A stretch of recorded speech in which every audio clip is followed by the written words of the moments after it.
Hello students, आज आम तृतीय अध्यायर जलवायु विषय पढ़ा। जमीती अश्ममंडल, बारीमंडल और वायुमंडल और जैवमंडल को नहीं पृथ्वीर भूमंडल गठित। यही चारि गोटी मंडल परस्पर उपरे निर्भरशील थांती। पृथ्वी चारिपाखरे घेरी रही वायुर आस्तरण को आम वायुमंडल कही था। वायुमंडल सबुबले अनेक प्रकार परिवर्तन देखा जाए। केतेबेले वायु उष्म होता है तो केतेबेले शीतल मध्य होता है।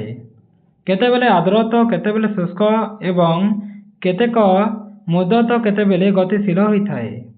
सेहीपरि वायुमंडलर उत्तापर मध्य ह्रास वृद्धि घटी थाए। कौनसी स्थानर निर्दिष्ट समय वायुमंडलर अवस्था को आम पाग कही था।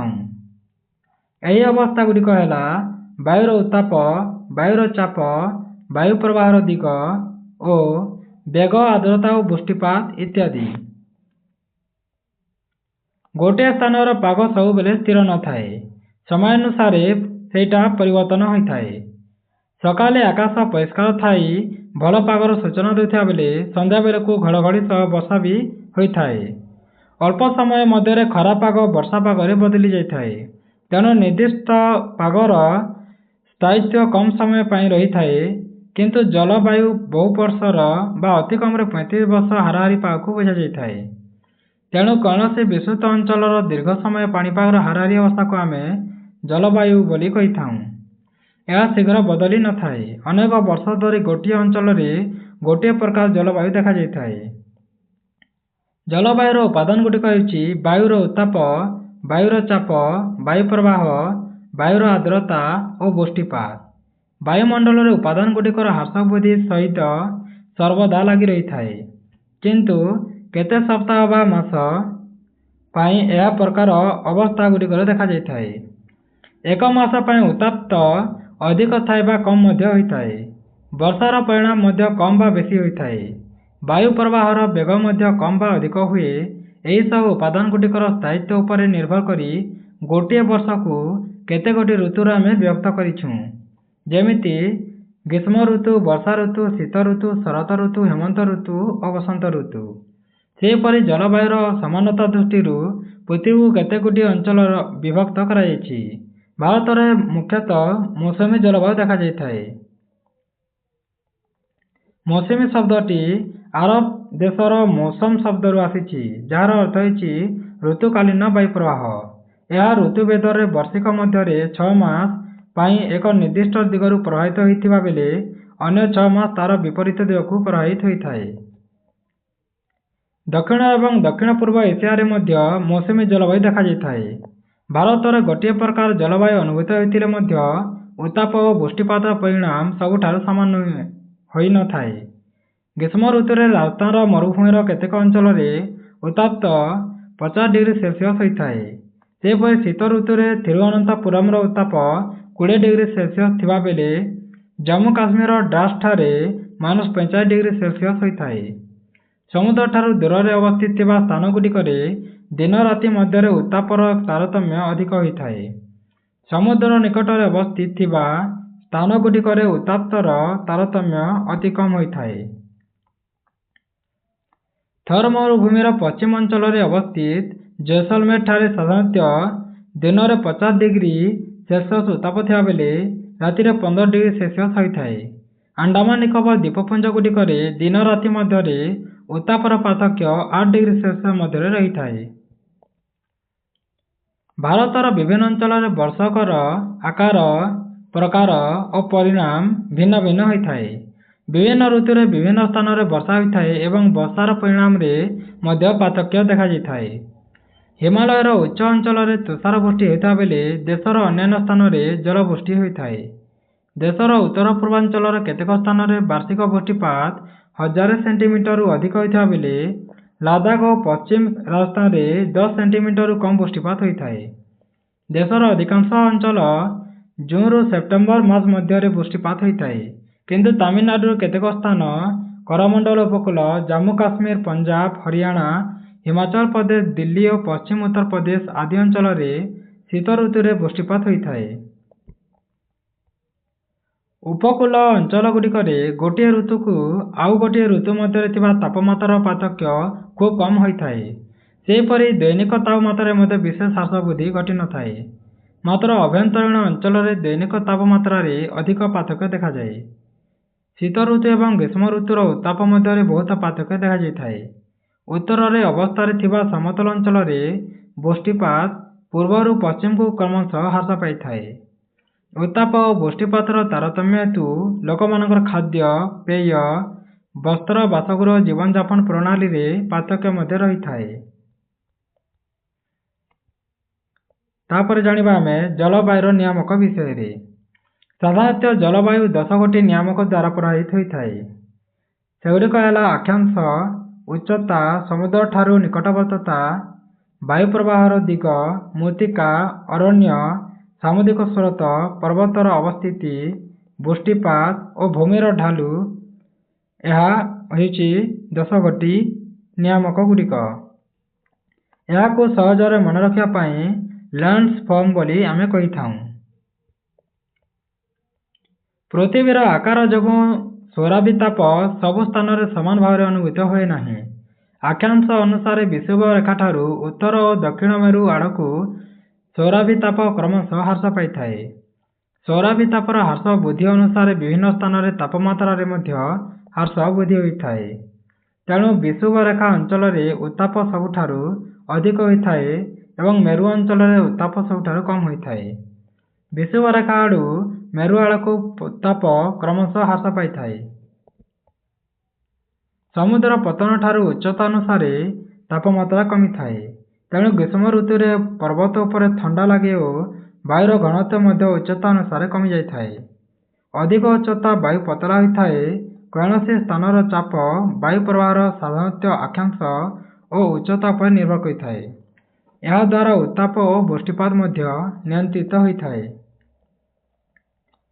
ସମୁଦ୍ର ନିକଟରେ ଅବସ୍ଥିତ ଥିବା ସ୍ଥାନଗୁଡ଼ିକରେ ବେଶୀ ଥଣ୍ଡା ବା ଗରମ ଅନୁଭୂତ ହୁଏ ନାହିଁ, କାରଣ ସମୁଦ୍ରରୁ ଆସୁଥିବା ପବନ ଏହି ସ୍ଥାନଗୁଡ଼ିକରେ ଉତ୍ତାପକୁ ନିୟନ୍ତ୍ରିତ କରିଥାଏ। ଗ୍ରୀଷ୍ମ ଋତୁରେ ସମୁଦ୍ର ଆଡ଼ୁ ଥଣ୍ଡା ପବନ ସ୍ଥଳଭାଗ ଆଡ଼କୁ ବହି ଆସୁଥିବାରୁ ଏହାର ଉତ୍ତାପ କମିଯାଇଥାଏ।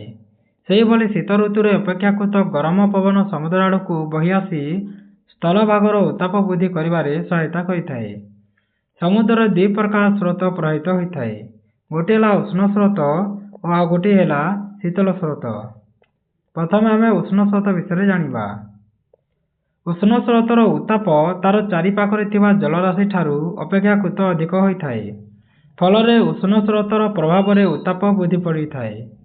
ସେହିପରି ଶୀତଳ ସ୍ରୋତର ଉତ୍ତାପ ଚାରିପାଖରେ ଥିବା ଜଳରାଶି ଠାରୁ କମ୍ ହୋଇଥାଏ ଓ ଶୀତଳ ସ୍ରୋତ ପହଞ୍ଚିବା ସ୍ଥାନଗୁଡ଼ିକରେ ଉତ୍ତାପ କମ୍ ହୋଇଥାଏ।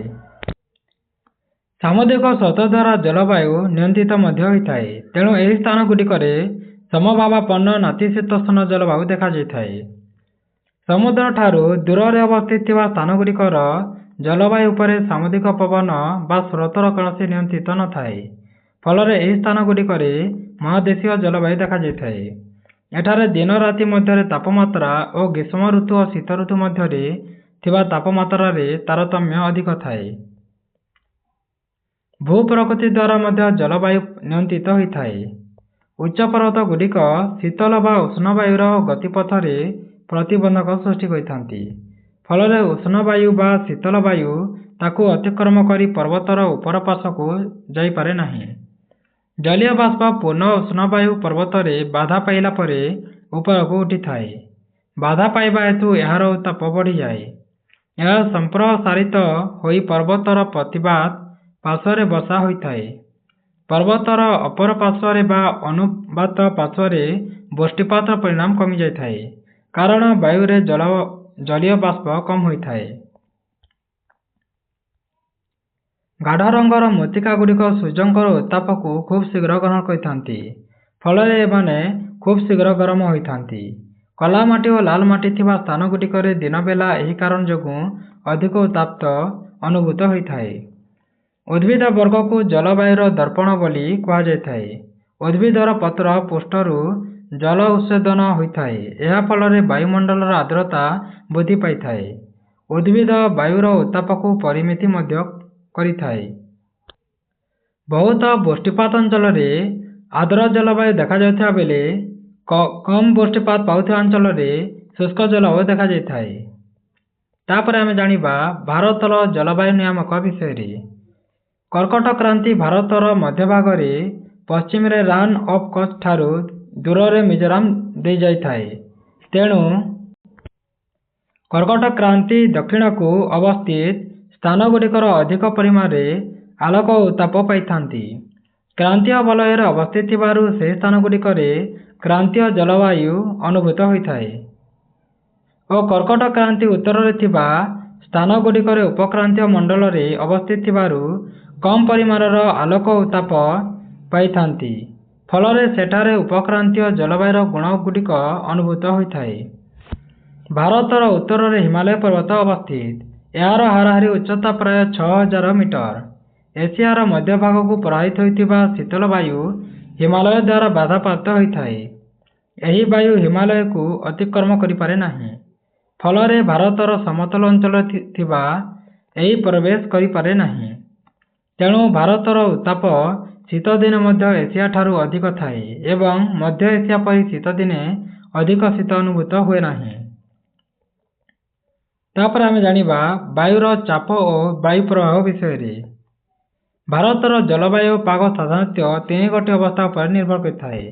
ଗୋଟିଏ ହେଲା ବାୟୁର ଚାପ ଓ ଭୂପୃଷ୍ଠର ବାୟୁ ପ୍ରବାହ, ଆଉ ଗୋଟିଏ ଊର୍ଦ୍ଧ୍ୱସ୍ତରର ବାୟୁ ପ୍ରବାହ, ଆଉ ଗୋଟିଏ ହେଲା ପଶ୍ଚିମ ଲଘୁଚାପ ବିଶୃଙ୍ଖଳା ଓ କ୍ରାନ୍ତୀୟ ଲଘୁଚାପ ବିଷୟରେ। ପ୍ରଥମେ ଆମେ ବାୟୁର ଚାପ ଓ ଭୂପୃଷ୍ଠର ବାୟୁ ପ୍ରବାହ ବିଷୟରେ ଜାଣିବା। ଭାରତ ଉତ୍ତର ପୂର୍ବ ବାୟୁ ପ୍ରବାହ ଅଞ୍ଚଳରେ ଅବସ୍ଥିତ ଅଟେ। ଉତ୍ତର ପୂର୍ବ ବାୟୁ ଉପକ୍ରାନ୍ତୀୟ ଗୁରୁଚାପ ବଳୟକୁ ଦକ୍ଷିଣରେ ଥିବା ବିଷୁବରେଖା ଲଘୁଚାପ ବଳୟକୁ ପ୍ରଭାବିତ କରିଥାଏ। ପୃଥିବୀ ଘୁରୁଥିବାରୁ କୋରିଓଲିସ୍ ବଳ ଦ୍ୱାରା ତାହାକୁ ପୂର୍ବରୁ ବଙ୍କେଇ ଦିଆଯାଇଥାଏ। ଏହି ବାୟୁ ସ୍ଥଳଭାଗ ଦେଇ ପ୍ରବାହିତ ହେଉଥିବାରୁ ଏଥିରେ ଜଳୀୟ ବାଷ୍ପ ପରିମାଣ ଖୁବ୍ କମ୍ ହୋଇଥାଏ। ତେଣୁ ଭାରତ ଏହି ବାୟୁକୁ ବର୍ଷା ପାଏ ନାହିଁ। କୋରିଓଲିସ୍ ବଳ ପୃଥିବୀ ଘୂରିବା ହେତୁ ସୃଷ୍ଟି ହୋଇଥାଏ। ଏହି ବଳ ଦ୍ୱାରା ବାୟୁ ପ୍ରବାହ ଉତ୍ତର ଗୋଲାର୍ଦ୍ଧରେ ଦକ୍ଷିଣକୁ ଓ ଦକ୍ଷିଣ ଗୋଲାର୍ଦ୍ଧରେ ବାମକୁ ବଙ୍କେଇଥାଏ। ଏହାକୁ ଆମେ ଫେରେଲଙ୍କ ନିୟମ ବୋଲି ମଧ୍ୟ କହିଥାଉ। ଶୀତ ଋତୁରେ ହିମାଳୟର ଉତ୍ତରରେ ଏବଂ ଏକ ଗୁରୁଚାପ ବଳୟ ସୃଷ୍ଟି ହୋଇଥାଏ। ସେହି ଗୁରୁଚାପ ବଳୟକୁ ସମୁଦ୍ର ଉପରେ ସୃଷ୍ଟି ହୋଇଥିବା ଲଘୁଚାପ ବଳୟ ଆଡ଼କୁ ବାୟୁ ପ୍ରବାହିତ ହୋଇଥାଏ। ଏହା ଦକ୍ଷିଣ ଦିଗକୁ ପ୍ରବାହିତ ମଧ୍ୟ ହୋଇଥାଏ। ଗ୍ରୀଷ୍ମ ଋତୁରେ ଉତ୍ତର ପଶ୍ଚିମ ଭାରତ ଏବଂ ଆଭ୍ୟନ୍ତରୀଣ ଏସିଆ ଉପରେ ଲଘୁଚାପ ସୃଷ୍ଟି ହୋଇଥାଏ। ସେହି କାରଣରୁ ବାୟୁ ବିପରୀତ ଦିଗକୁ ପ୍ରବାହିତ ହୋଇଥାଏ। ଦକ୍ଷିଣରେ ଭାରତ ମହାସାଗର ଗୁରୁଚାପ ବଳୟକୁ ଦକ୍ଷିଣ ପୂର୍ବ ଦିଗରୁ ବାୟୁ ପ୍ରବାହିତ ହୋଇ ବିଷୁବରେଖାରୁ ଅତିକ୍ରମ କରିଥାଏ। ପରେ ଏହା ପଶ୍ଚିମ ଆଡ଼କୁ ବଙ୍କେଇ ଭାରତ ଉପମହାଦେଶ ଉପରେ ସୃଷ୍ଟି ହୋଇଥିବା ଲଘୁଚାପ ବଳୟ ଆଡ଼କୁ ପ୍ରବାହିତ ହୋଇଥାଏ। ଏହାକୁ ଆମେ ଦକ୍ଷିଣ ପଶ୍ଚିମ ମୌସୁମୀ ବାୟୁ ବୋଲି କହିଥାଉ। ଏହି ବାୟୁ ସମୁଦ୍ର ଉପର ଦେଇ ଗତି କରୁଥିବାରୁ ବହୁ ପରିମାଣର ଜଳୀୟ ବାଷ୍ପ ସଂଗ୍ରହ କରିଥାଏ ଏବଂ ବିଭିନ୍ନ ସ୍ଥାନରେ ପ୍ରଚୁର ପରିମାଣର ବୃଷ୍ଟିପାତ କରାଇଥାଏ। ଊର୍ଦ୍ଧ୍ୱସ୍ତରର ବାୟୁ ପ୍ରବାହ ପଶ୍ଚିମା ବାୟୁ ସ୍ରୋତ ଦ୍ୱାରା ନିୟନ୍ତ୍ରିତ ହୋଇଥାଏ। ଏହି ପଶ୍ଚିମା ବାୟୁ ସ୍ରୋତର ଏକ ଅଂଶବିଶେଷ ହେଉଛି ଜେଟ୍ ଷ୍ଟ୍ରିମ୍ ବା ଜେଟ ସ୍ରୋତ କହିଥାଉ। ଏହି ଜେଟ ସ୍ରୋତ 70 ଡିଗ୍ରୀ 30 ମିନିଟ୍ ଉତ୍ତର ଅକ୍ଷାଂଶ ଉପରେ ଅବସ୍ଥିତ ଅଟେ। ତେଣୁ ଏହାକୁ କ୍ରାନ୍ତୀୟ ପଶ୍ଚିମ ଜେଟ୍ ସ୍ରୋତ ବୋଲି ମଧ୍ୟ କହିଥାନ୍ତି। ଏହି ଜେଟ୍ ସ୍ରୋତ ଗୁଡ଼ିକ ଗ୍ରୀଷ୍ମ ଋତୁ ବ୍ୟତୀତ ଅନ୍ୟ ସବୁ ସମୟରେ ହିମାଳୟର ଦକ୍ଷିଣରେ ପ୍ରବାହିତ ହୋଇଥାନ୍ତି। ଏମାନେ ଶୀତ ଋତୁରେ ଓ ଭୂମଧ୍ୟସାଗରରେ ସୃଷ୍ଟି ହୋଇଥିବା ପଶ୍ଚିମ ବାୟୁ ବିଶୃଙ୍ଖଳା ଗୁଡ଼ିକୁ ଆଣିବାରେ ସହାୟତା କରିଥାନ୍ତି ଏବଂ ବର୍ଷା ଦେଇଥାନ୍ତି। ସୂର୍ଯ୍ୟଙ୍କର ଗତି ସହିତ ସମ୍ବନ୍ଧିତ ହୋଇ ଗ୍ରୀଷ୍ମ ଋତୁରେ ଉପକ୍ରାନ୍ତୀୟ ପଶ୍ଚିମ ଜେଟ୍ ସ୍ରୋତ ବା ହିମାଳୟର ଉତ୍ତରକୁ ଗତି କରିଥାଏ। କ୍ରାନ୍ତୀୟ ଜେଟ୍ ସ୍ରୋତ ଭାରତୀୟ ଉପଦ୍ୱୀପ ଉପରେ ଗତି କରି 14 ଡିଗ୍ରୀ ଉତ୍ତରରେ ଅବସ୍ଥିତ ହୋଇଥାଏ। ଉତ୍ତର ଭାରତ ସମତଳର ଅନ୍ତର୍ଗତ ପ୍ରାୟ 25 ଡିଗ୍ରୀ ଉତ୍ତରରେ ପୂର୍ବୀୟ ଜେଟ୍ ସ୍ରୋତ ଅବସ୍ଥାପିତ ହୋଇଥାଏ। ଏହି କ୍ରାନ୍ତିମଣ୍ଡଳୀୟ ବାର୍ତ୍ତାବର୍ତ୍ତ ଗୁଡ଼ିକୁ ଭାରତକୁ ଆଣିଥାଏ। ଏହି ବାର୍ତ୍ତାବର୍ତ୍ତ ଗୁଡ଼ିକରୁ ଭାରତ ବୃଷ୍ଟି ପାଇଥାଏ। ବହୁ ଉଚ୍ଚରେ ଟ୍ରୋପୋପଜ ନିକଟରେ ପ୍ରବାହିତ ହେଉଥିବା ପ୍ରବଳ ବେଗଗାମୀ ବାୟୁ ସ୍ରୋତକୁ ଜେଟ୍ ସ୍ରୋତ ବା ଜେଟ୍ ଷ୍ଟ୍ରମ୍ ବୋଲି କୁହାଯାଏ। ଏହାର ପ୍ରସ୍ଥ 500 କିଲୋମିଟର ଓ ଗଭୀରତା 5 ରୁ 8 କିଲୋମିଟର ଓ ପବନର ବେଗ ଘଣ୍ଟା ପ୍ରତି 350 କିଲୋମିଟରରୁ 450 କିଲୋମିଟର ପର୍ଯ୍ୟନ୍ତ ହୋଇଥାଏ। ତାପରେ ଆମେ ଜାଣିବା ଭାରତର ମୌସୁମୀ ଜଳବାୟୁ ବିଷୟରେ। ଭାରତରେ ସାଧାରଣତଃ ମୌସୁମୀ ଜଳବାୟୁ ଦେଖାଯାଇଥାଏ। ମୌସୁମୀ ବାୟୁ ବର୍ଷ ସାରା ଏକ ନିର୍ଦ୍ଦିଷ୍ଟ ଦିଗରୁ ପ୍ରବାହିତ ହୁଏ ନାହିଁ, ଋତୁ ପରିବର୍ତ୍ତନରେ ଦିଗ ପରିବର୍ତ୍ତନ ହୋଇଥାଏ। ଏହା ବର୍ଷର କେତେକ ମାସରେ ଦିଗ ପରିବର୍ତ୍ତନ କରି ବିପରୀତ ଦିଗରୁ ପ୍ରବାହିତ ହୋଇଥାଏ।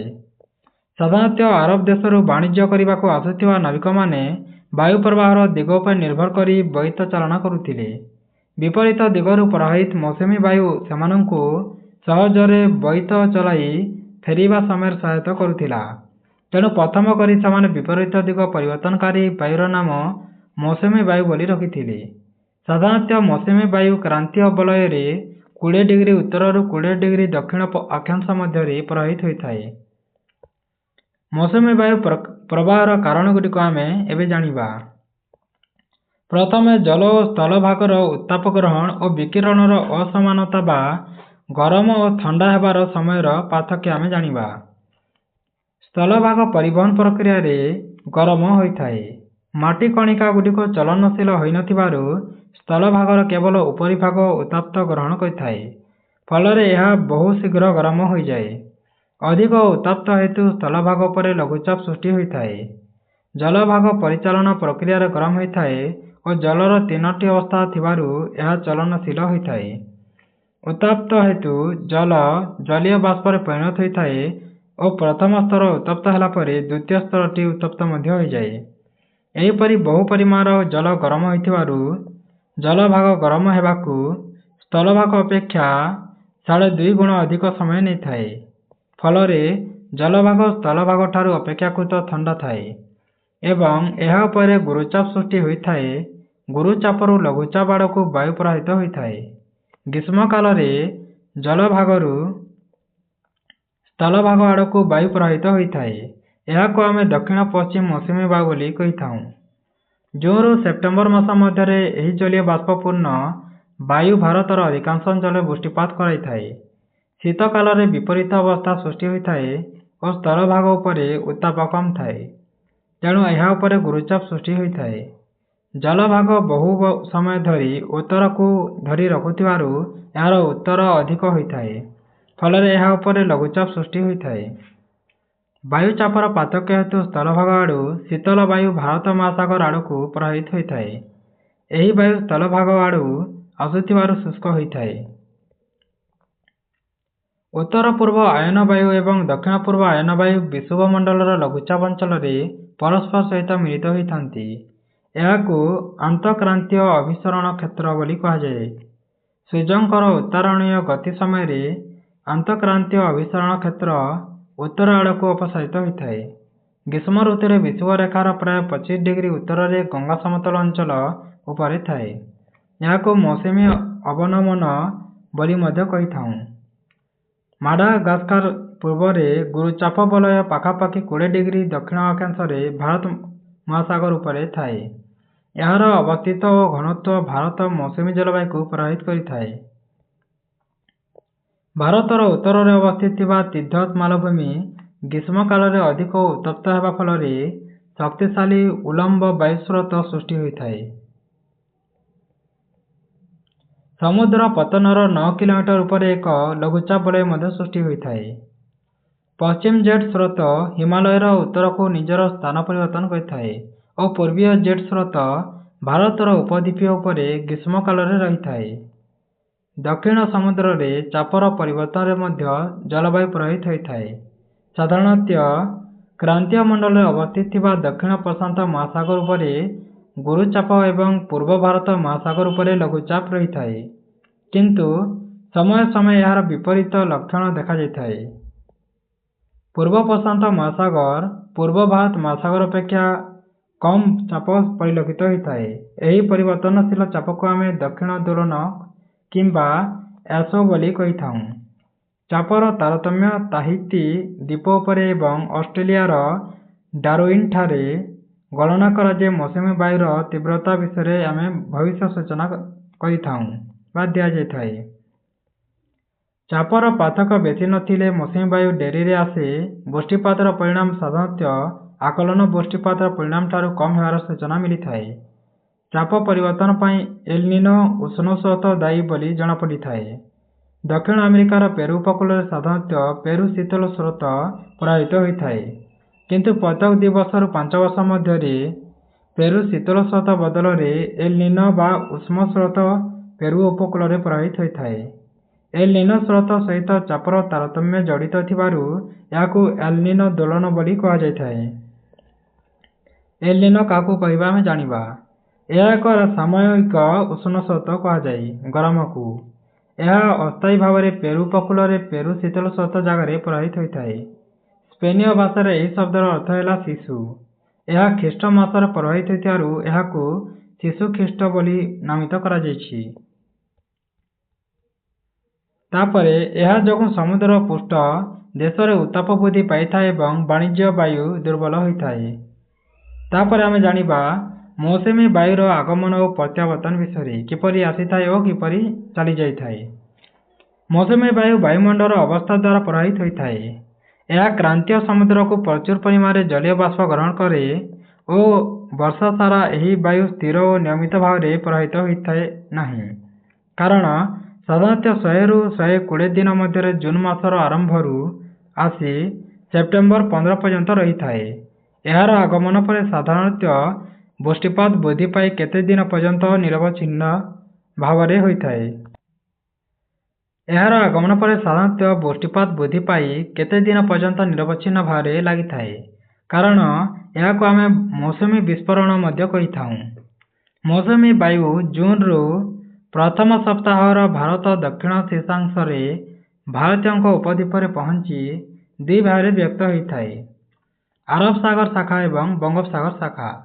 ଆରବ ସାଗର ଶାଖା ମୁମ୍ବାଇରେ ପହଞ୍ଚିବା ପାଇଁ 10 ଦିନ ନେଇଥାଏ ଓ ଏହା ସେଠାରେ ଜୁନ୍ 10 ତାରିଖ ପର୍ଯ୍ୟନ୍ତ ପହଞ୍ଚିଥାଏ। ବଙ୍ଗୋପସାଗର ଶାଖା ମ୍ୟାମାର ଉପକୂଳ ଆଡ଼କୁ ପ୍ରବାହିତ ହୋଇ ଆସାମରେ ଜୁନ୍ 10 ତାରିଖ ସୁଦ୍ଧା ପହଞ୍ଚିଥାଏ। ସେଠାରେ ହିମାଳୟ ପର୍ବତ ଦ୍ୱାରା ବାଧା ପାଇ ପୂର୍ବରୁ ପଶ୍ଚିମକୁ ଗତି କରି ଗଙ୍ଗା ସମତଳ ଅଞ୍ଚଳ ଉପରେ ପ୍ରବାହିତ ହୋଇଥାଏ। ଜୁନ୍ 15 ତାରିଖ ସୁଦ୍ଧା ଆରବ ସାଗର ସ୍ରୋତ କଚ୍ଛର ରାନରେ ଏବଂ ଦେଶର ମଧ୍ୟଭାଗରେ ପହଞ୍ଚିଥାଏ। ଆରବ ସାଗର ଶାଖା ଓ ବଙ୍ଗୋପସାଗର ଶାଖା ଉତ୍ତର ପଶ୍ଚିମ ଗଙ୍ଗା ସମତଳ ଭୂମିରେ ପରସ୍ପର ସହିତ ମିଳିତ ହୋଇଥାନ୍ତି। ବଙ୍ଗୋପସାଗର ଶାଖା 29 ଜୁନ୍ ସୁଦ୍ଧା ଦିଲ୍ଲୀରେ ପହଞ୍ଚି ବୃଷ୍ଟିପାତ ହୋଇଥାଏ। ଜୁଲାଇ ପ୍ରଥମ ସପ୍ତାହ ସୁଦ୍ଧା ପଶ୍ଚିମ ଉତ୍ତର ପ୍ରଦେଶ, ପଞ୍ଜାବ, ହରିୟାଣା, ପୂର୍ବ ରାଜସ୍ଥାନ ମୌସୁମୀ ବାୟୁରୁ ବର୍ଷା ପାଇଥାଏ। ହିମାଚଳ ପ୍ରଦେଶ ମୌସୁମୀ ବାୟୁ ଜୁଲାଇ 15 ତାରିଖ ସୁଦ୍ଧା ପହଞ୍ଚେ ଏବଂ ସେଠାରେ ବର୍ଷା ହୋଇଥାଏ। ସେପ୍ଟେମ୍ବର ପ୍ରଥମ ସପ୍ତାହକୁ ମୌସୁମୀ ବାୟୁ ପ୍ରତ୍ୟାବର୍ତ୍ତନ କରିବା ଆରମ୍ଭ କରିଥାଏ। ଏଇଟା ପଚାରିପାରେ, ସେପ୍ଟେମ୍ବର ପ୍ରଥମ ସପ୍ତାହରୁ ହେଲା ମୌସୁମୀ ବାୟୁ କ'ଣ କରିଥାଏ? ଫେରିଥାଏ। ପ୍ରଥମେ ଉତ୍ତର ପଶ୍ଚିମ ରାଜ୍ୟଗୁଡ଼ିକରୁ ପ୍ରତ୍ୟାବର୍ତ୍ତନ କରିଥାଏ। ତାପରେ ଅକ୍ଟୋବର 15 ସୁଦ୍ଧା ଉତ୍ତର ଉପଦ୍ୱୀପୀୟ ଅଧାଅଧି ଅଞ୍ଚଳରୁ ଓ ଡିସେମ୍ବର ପ୍ରଥମ ସପ୍ତାହ ସୁଦ୍ଧା ଦକ୍ଷିଣ ଉପଦ୍ୱୀପୀୟ ପ୍ରତ୍ୟାବର୍ତ୍ତନ କରିଥାଏ। ମେ ମାସର ଶେଷ ସପ୍ତାହ ବେଳକୁ ଭାରତର ଉପଦ୍ୱୀପରେ ପ୍ରଥମ ମୌସୁମୀ ପ୍ରବାହ ଓ ବର୍ଷା ହୋଇଥାଏ। ଏହା ଦକ୍ଷିଣରୁ ଉତ୍ତର ଦିଗ ଆଡ଼କୁ କ୍ରମଶଃ ପ୍ରବାହିତ ହୋଇଥାଏ।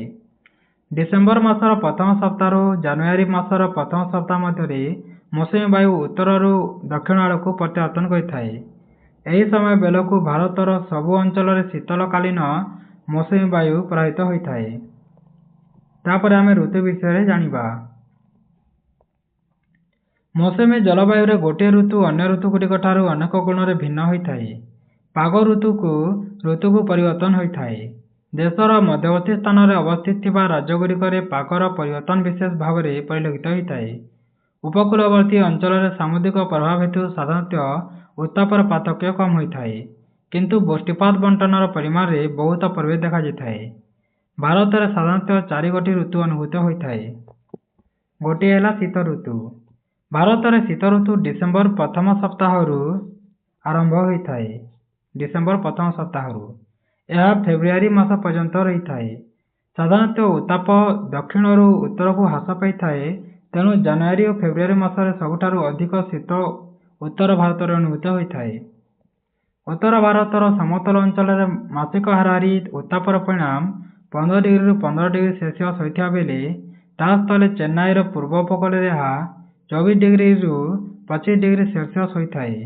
एठारे दिनगुड़िक आरामदायक थाए और उष्ण थिबा बेले रातिरे बेस ठंडा अनुभूत होता है। उत्तर भारत में कुहुड़ी पड़ा संगे संगे हिमालयर श्रृंखला गुड़िकर तुषारपात होबार देखा जाए। उत्तर पूर्व आयन वायु यही ऋतु भारतर उपर प्रभावित होता है।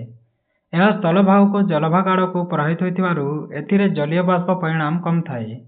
तेणु सारा देश में प्राय वर्षा हुए नहीं, शुष्क जलवायु देखा जाए।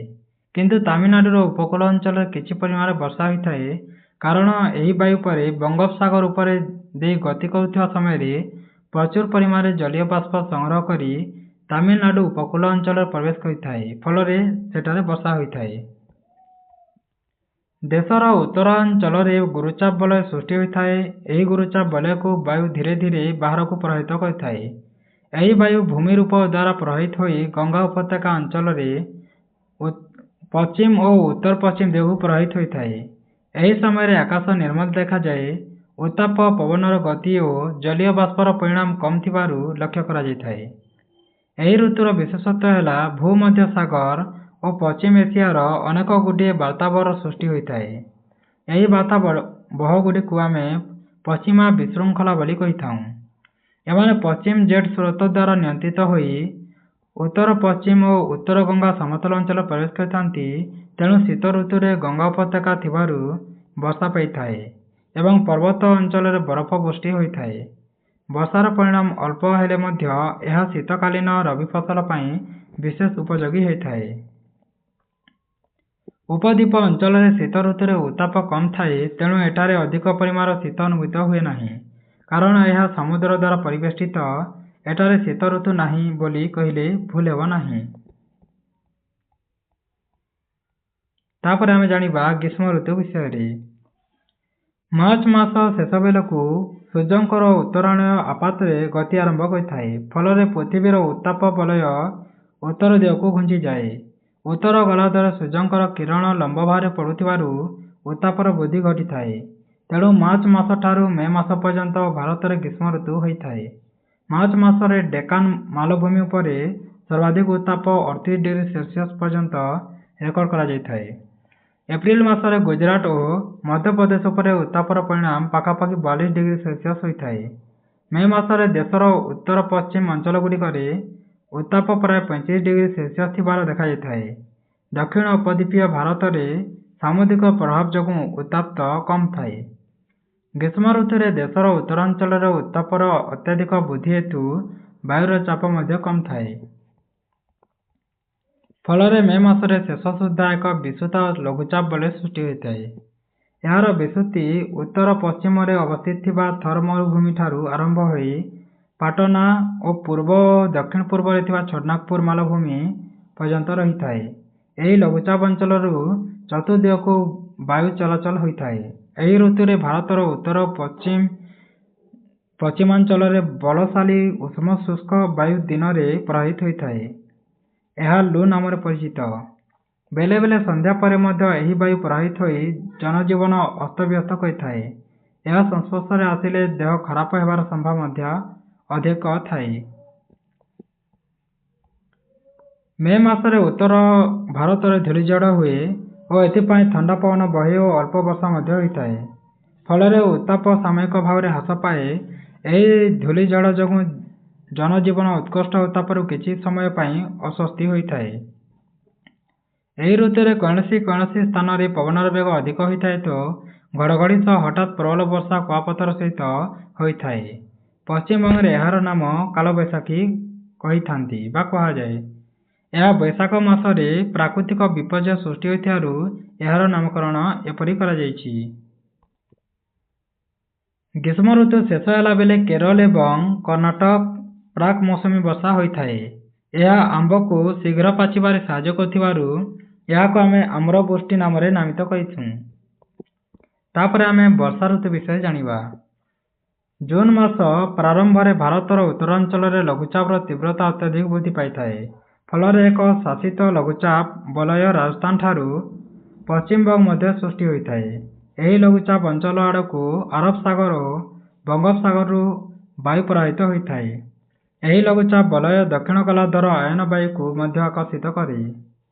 ଦକ୍ଷିଣ ପୂର୍ବ ଆୟନ ବାୟୁର ସୃଷ୍ଟି ଦକ୍ଷିଣ ଉପକ୍ରାନ୍ତୀୟ ସାଗରଗୁଡ଼ିକ ଉପରେ ହୋଇଥାଏ। ଏହି ବାୟୁ ବିଷୁବରେଖା ଅତିକ୍ରମ କଲା ପରେ ଦକ୍ଷିଣ ପଶ୍ଚିମ ଦିଗକୁ ପ୍ରବାହିତ ହୋଇ ଭାରତର ଉପମହାଦେଶରେ ପ୍ରବେଶ କରିଥାଏ। ଏହାକୁ ଦକ୍ଷିଣ ପଶ୍ଚିମ ମୌସୁମୀ ବାୟୁ ବୋଲି କହିଥାଉ।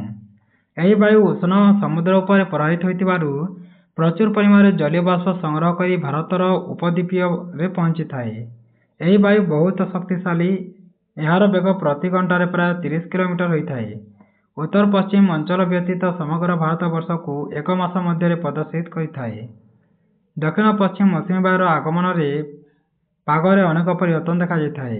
ଭାରତୀୟ ଉପଦ୍ୱୀପର ଦକ୍ଷିଣାଂଶରେ ବାଧା ପାଇଲା ପରେ ଏହା ଦୁଇ ଭାଗରେ ବିଭକ୍ତ ହୋଇଥାଏ। ଗୋଟିଏ ହେଲା ଆରବ ସାଗର ଶାଖା ଓ ଗୋଟିଏ ହେଲା ବଙ୍ଗୋପସାଗର ଶାଖା। ଆରବ ସାଗର ଉପରେ ପ୍ରବାହିତ ହୋଇ ଭାରତକୁ ପ୍ରବେଶ କରିଥାଏ। ଏହାକୁ ଆରବ ସାଗର ସ୍ରୋତ ବୋଲି କୁହାଯାଇଥାଏ। ଏହା ପୁନଶ୍ଚ ଦୁଇ ଭାଗରେ ବିଭକ୍ତ ହୋଇଥାଏ।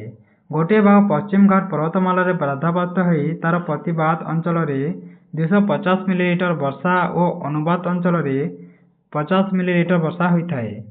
ଅନୁବାଦ ଅଞ୍ଚଳରୁ ପ୍ରବେଶ କଲା ବେଳକୁ ବାୟୁରେ ଜଳୀୟ ବାଷ୍ପର ପରିମାଣ କମ୍ ହୋଇଥିବାରୁ ବର୍ଷାର ପରିମାଣ କମିଯାଇଥାଏ। ଏଥିରୁ ଡେକାନ ମାଳଭୂମି ଏବଂ ମଧ୍ୟପ୍ରଦେଶର କେତେକ ଅଞ୍ଚଳ ଅନୁବାଦ ଅଞ୍ଚଳରେ ରହିଲେ ମଧ୍ୟ କିଛି ପରିମାଣର ବର୍ଷା ପାଇଥାଏ। ପରେ ଏହା ଗାଙ୍ଗେୟ ସମତଳ ଅଞ୍ଚଳରୁ ପ୍ରବେଶ କରି ବଙ୍ଗୋପସାଗର ଶାଖା ସହିତ ମିଳିତ ହୋଇଥାଏ। ଆରବ ସାଗର ଶାଖାର ଆଉ ଏକ ଭାଗ ସୌରାଷ୍ଟ୍ର ଓ କଚ୍ଛ ଉପକୂଳବର୍ତ୍ତୀ ଦେଇ ପଶ୍ଚିମ ରାଜସ୍ଥାନ ଓ ଦିଲ୍ଲୀ ଆଡ଼କୁ ପ୍ରବାହିତ ହୋଇଥାଏ। ରାଜସ୍ଥାନରେ ଥିବା ଆରାବଲୀ ପର୍ବତମାଳା ବାୟୁର ଗତିପଥ ସହିତ ସମାନ୍ତରାଳ ଭାବରେ ରହିଥିବାରୁ ଏବଂ ଏହାର ଉଚ୍ଚତା କମ୍ ଥିବାରୁ ମୌସୁମୀ ବାୟୁକୁ ବାଧା ଦେଇପାରେ ନାହିଁ। ତାହା ଛଡ଼ା ଏହି ଅଞ୍ଚଳରେ ଅତି ଉତ୍ତପ୍ତ ଓ ଶୁଷ୍କ ବାୟୁ ଟ୍ରୋପୋସ୍ଫିୟର ଉପରେ ରହିଥିବାରୁ ମୌସୁମୀ ବାୟୁର ଘନୀଭବନ ପ୍ରକ୍ରିୟା ବାଧାପ୍ରାପ୍ତ ହୋଇଥାଏ। ଫଳରେ ରାଜସ୍ଥାନରେ ବୃଷ୍ଟିପାତ ହୁଏ ନାହିଁ। ପରେ ଏହି ଶାଖାଟି ପଞ୍ଜାବ ଏବଂ ହରିୟାଣାରେ ବଙ୍ଗୋପସାଗର ଶାଖା ସହିତ ମିଳିତ ହୋଇ ଓ ପଶ୍ଚିମ ହିମାଳୟରେ ଅବସ୍ଥିତ ଥିବା ଅଞ୍ଚଳଗୁଡ଼ିକରେ ବୃଷ୍ଟିପାତ କରାଇଥାଏ। ବଙ୍ଗୋପସାଗର ଶାଖାଟି ମ୍ୟାଁମାର ଆଡ଼କୁ ପ୍ରବାହିତ ହୋଇଥାଏ ଓ ଆକାନାୟମା ପର୍ବତ ଦ୍ୱାରା ବାଧାପ୍ରାପ୍ତ ହୋଇ ପୂର୍ବକୁ ପଶ୍ଚିମ ଆଡ଼କୁ ଗତି କରିଥାଏ। ଏହା ଉତ୍ତର ଦିଗ ଆଡ଼କୁ ପ୍ରବାହିତ ହୋଇ ସଂଲଗ୍ନ ମାଳଭୂମିରେ ପହଞ୍ଚିଥାଏ ଓ ପୂର୍ବ ପଶ୍ଚିମ ଭାଗରେ ବିସ୍ତୃତ ଗାରୋ, ଖାସି, ଜୟନ୍ତିଆ ପର୍ବତ ଓ ଉତ୍ତର ଦକ୍ଷିଣ ଭାରତରେ ବିସ୍ତୃତ ଲୁସାଇ ପର୍ବତମାଳା ମଧ୍ୟରେ କାହାଲି ସଦୃଶ ଏବଂ ଅପ୍ରଶସ୍ତ ଉପତ୍ୟକା ମଧ୍ୟରେ ଆବଦ୍ଧ ହୋଇ ରହିଯାଏ। ମୌସୁମୀ ବାୟୁ ଘନୀଭୂତ ହେବା ହେତୁ ଏଠାରେ ପ୍ରଚୁର ପରିମାଣର ବୃଷ୍ଟିପାତ ହୋଇଥାଏ। ମେଘାଳୟରେ ଅବସ୍ଥିତ ଥିବା ମାଇସୋନରାମଠାରେ ପୃଥିବୀର ସର୍ବାଧିକ ବୃଷ୍ଟିପାତ ପଞ୍ଜୀକରଣ କରାଯାଇଛି। ଏଇଟାକୁ ରଖିଥିବ। ମେଘାଳୟରେ ଅବସ୍ଥିତ ଥିବା ମାଇସୋନରାମଠାରେ ପୃଥିବୀର ସର୍ବାଧିକ ବୃଷ୍ଟିପାତ ହୋଇଥାଏ। ପ୍ରଶ୍ନ ପଚାରିପାରେ ପୃଥିବୀର ସର୍ବାଧିକ ବୃଷ୍ଟିପାତ ପଞ୍ଜୀକରଣ କେଉଁଠାରେ କରାଯାଇଛି? ତ ତମେ କହିବ ମେଘାଳୟରେ ମାଇସୋନରାମଠାରେ। ତାପରେ ଦେଖିବା ଗଙ୍ଗା ଉପତ୍ୟକାରେ ମୌସୁମୀ ବର୍ଷା ପୂର୍ବରୁ ପଶ୍ଚିମରୁ ହ୍ରାସ ପାଇଥାଏ। ରାଜସ୍ଥାନ ଏବଂ ଗୁଜରାଟର କେତେକ ଅଞ୍ଚଳ ଏଥିରୁ ମଧ୍ୟ କିଛି ପରିମାଣର ବର୍ଷା ପାଇଥାନ୍ତି। ଏଠାରେ ଅବସ୍ଥିତ ଚେରାପୁଞ୍ଜିରେ 1250 ସେଣ୍ଟିମିଟର ବର୍ଷା ହେଉଥିବା ବେଳେ 40 କିଲୋମିଟର ଦୂରରେ ଥିବା ଶିଲଂରେ ବାର୍ଷିକ ବୃଷ୍ଟିପାତ 200 ସେଣ୍ଟିମିଟର ହୋଇଥାଏ। ଏହି ମୌସୁମୀ ବାୟୁ ହିମାଳୟରୁ ଅତିକ୍ରାନ୍ତ କରିନପାରି ପଞ୍ଜାବ ଲଘୁଚାପ ଅଞ୍ଚଳକୁ ପ୍ରବାହିତ ହୋଇଥାଏ ଓ ଜଳୀୟ ବାଷ୍ପର କ୍ରମାଗତ ହ୍ରାସ ଯୋଗୁଁ ବୃଷ୍ଟିର ପରିମାଣ ପୂର୍ବରୁ ପଶ୍ଚିମ ଆଡ଼କୁ କମିଥାଏ। କୋଲକାତାଠାରେ 120 ସେଣ୍ଟିମିଟର, ପାଟନାଠାରେ 102 ସେଣ୍ଟିମିଟର ଓ ଆହ୍ଲାବାଦରେ 91 ସେଣ୍ଟିମିଟର ଏବଂ ଦିଲ୍ଲୀରେ 56 ସେଣ୍ଟିମିଟର ବର୍ଷା ହୋଇଥାଏ। ନିୟମିତ ଭାବରେ ଦୀର୍ଘ ଦିନ ଧରି ମୌସୁମୀ ବାୟୁ ବର୍ଷା ପ୍ରଦାନ କରେ ନାହିଁ। କିଛି ଦିନ ପରେ ବର୍ଷା ପାଗ ଶୁଖିଲା ପାଗରେ ପରିବର୍ତ୍ତିତ ହୋଇଥାଏ। ପୁଣି କିଛି ଦିନ ପରେ ବର୍ଷା ହୋଇଥାଏ। ଏହିପରି ପର୍ଯ୍ୟାୟକ୍ରମେ ଶୁଖିଲା ପାଗ ଓ ବର୍ଷା ପାଗ ଲାଗି ରହେ। ଏହାକୁ ଆମେ ମୌସୁମୀ ଭଞ୍ଜନ ବୋଲି କହିଥାଉ। ବର୍ଷା ସାଧାରଣତଃ ବଙ୍ଗୋପସାଗରରେ ସୃଷ୍ଟି ହୋଇଥିବା ବାର୍ତ୍ତାବହ ଗୁଡ଼ିକର ସଂଖ୍ୟା ଓ ତୀବ୍ରତା ଉପରେ ନିର୍ଭର କରିଥାଏ। ବାର୍ତ୍ତାବହ ଗୁଡ଼ିକ ଗତି ଭାରତର ସମତଳ ଅଞ୍ଚଳର ସହିତ ଶାଣିତ ହୋଇଥାଏ ଓ କେତେବେଳେ ଦକ୍ଷିଣକୁ ସ୍ଥାନାନ୍ତରିତ ହେଉଥିବାରୁ ବାତାବଗୁଡ଼ିକ ଗତିପଥ ପରିବର୍ତ୍ତିତ ମଧ୍ୟ ହୋଇଥାଏ। ଏମାନଙ୍କଠାରୁ ଭାରତର ସମତଳ ଅଞ୍ଚଳ ଓ ହିମାଳୟର ପାଦଦେଶରେ ଅବସ୍ଥିତ ଥିବା ସ୍ଥାନଗୁଡ଼ିକ ବୃଷ୍ଟି ପାଇଥାଏ। ଯେତେବେଳେ ଲଘୁଚାପ ବଳୟ ଗଙ୍ଗା ସମତଳ ଅଞ୍ଚଳ ଉପରେ ଅବସ୍ଥାପିତ ହୁଏ, ସେତେବେଳେ ଗଙ୍ଗା ସମତଳ ଅଞ୍ଚଳ ବୃଷ୍ଟି ପାଇଥାଏ। ଲଘୁଚାପ ବଳୟ ହିମାଳୟ ପର୍ବତ ଉପରେ ରହିଲେ ହିମାଳୟର ପାର୍ବତ୍ୟ ଅଞ୍ଚଳଗୁଡ଼ିକରେ ବୃଷ୍ଟିପାତ ହୋଇଥାଏ। ଗଙ୍ଗା ସମତଳ ଅଞ୍ଚଳରେ ସେତେବେଳେ ଶୁଷ୍କତା ଦେଖାଯାଇଥାଏ। ବାର୍ତ୍ତାବର୍ତ୍ତଗୁଡ଼ିକରେ ତୀବ୍ରତା ଓ ସଂଖ୍ୟା ଉପରେ ମୌସୁମୀ ବର୍ଷାର ପରିଣାମ ଓ ସ୍ଥାୟିତ୍ୱ ଓ ସମୟ ଉପରେ ନିର୍ଭର କରିଥାଏ। ତାପରେ ଆମେ ଜାଣିବା ମୌସୁମୀ ବାୟୁର ଆଗମନ ଓ ପ୍ରତ୍ୟାବର୍ତ୍ତନ ସମୟ ନିର୍ଦ୍ଦିଷ୍ଟ ହୋଇନଥାଏ। ଆଗମନର ସମୟ କେତେବେଳେ ଶୀଘ୍ର ଓ କେତେବେଳେ ବିଳମ୍ବ ହେବ, ସେହିପରି ପ୍ରତ୍ୟାବର୍ତ୍ତନର ସମୟ ମଧ୍ୟ ଶୀଘ୍ର ଓ ବିଳମ୍ବ ହୋଇଥାଏ। ପର୍ଯ୍ୟାପ୍ତ ପରିମାଣର ବର୍ଷା ହେତୁ ବନ୍ୟା ହୋଇଥାଏ ଓ ସ୍ୱଳ୍ପ ବୃଷ୍ଟିପାତ ହେତୁ ମରୁଡ଼ିର ଆଶଙ୍କା ମଧ୍ୟ ଦେଖାଯାଇଥାଏ। ବହୁ ଆକାଂକ୍ଷିତ ମୌସୁମୀ ବର୍ଷା ହଜାର ହଜାର କୃଷକମାନଙ୍କର ନିୟମିତ କୃଷି କାର୍ଯ୍ୟକ୍ରମକୁ ବିପର୍ଯ୍ୟସ୍ତ କରିଦେଇଥାଏ। ତାପରେ ଆମେ ପ୍ରତ୍ୟାବର୍ତ୍ତନୀୟ ମୌସୁମୀ ବାୟୁ ବିଷୟରେ ଜାଣିବା କିପରି ଫେରିଥାଏ।